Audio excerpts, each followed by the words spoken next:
Oke, Wak, jadi kisah horor malam ini dikirim sama Wak kita yang bernama Vega dari Sumatera Utara. Halo Vega. Nah, latar belakang Vega ini cukup menarik, Wak. Meski pada saat ini dia tinggal di Sumatera, sebenarnya Vega ini berasalnya dari Sulawesi.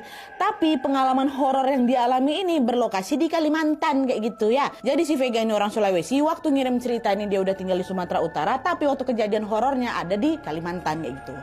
Jadi Wak, kisah ini bermula pada tahun 2014 ketika Vega baru saja lulus dari salah satu perguruan tinggi kesehatan yang ada di Sulawesi.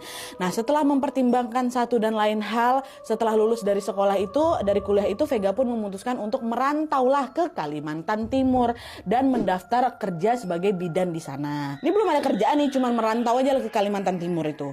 Nah, selang beberapa waktu kemudian, Vega pun mendapatkan panggilan kerja, Wak, di sebuah klinik yang ada di perkebunan sawit. Jadi semacam jadi petugas di klinik khusus untuk karyawan di perusahaan sawit lah gitu. Tapi waktu itu nggak ditempatkan di Kalimantan Timur, Wak, tempat dia merantau. Vega ditempatkan di Kalimantan Tengah ya. Lalu akhirnya pada tahun 2015 berangkatlah Vega ke Kalimantan Tengah dengan menggunakan bis dari Kalimantan Timur. Pada saat itu Vega hanya berbekal alamat yang diinfokan oleh HRD perusahaannya, Wak.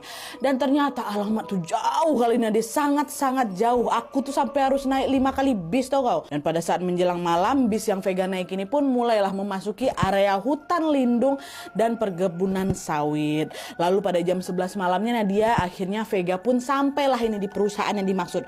Perusahaan yang sudah menerima dia gitu kan. Sesampainya di klinik perusahaan itu dengan ditemani satpam yang sedang berjaga di malam itu juga, Vega pun diantarkan ke klinik dan bertemu dengan seorang bidan yang sudah lebih dulu kerja di sana. Namanya Bidan Salsa. Vega sama Bidan Salsa ini kurang lebih seumuran, Wak, dan Salsa inilah yang nantinya juga menjadi teman baiknya Vega selama kerja di sana ya.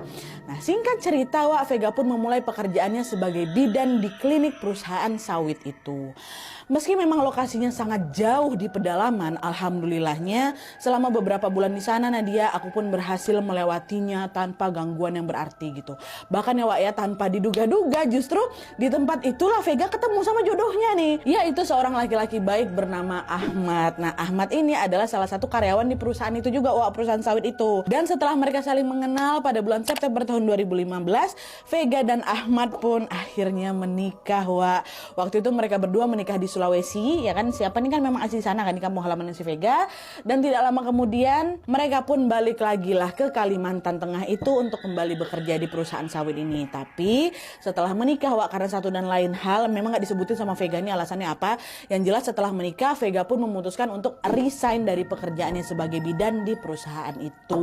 Tapi suaminya masih kerja di situ, Wak, ya. Karena memang mereka sudah menikah, si Ahmad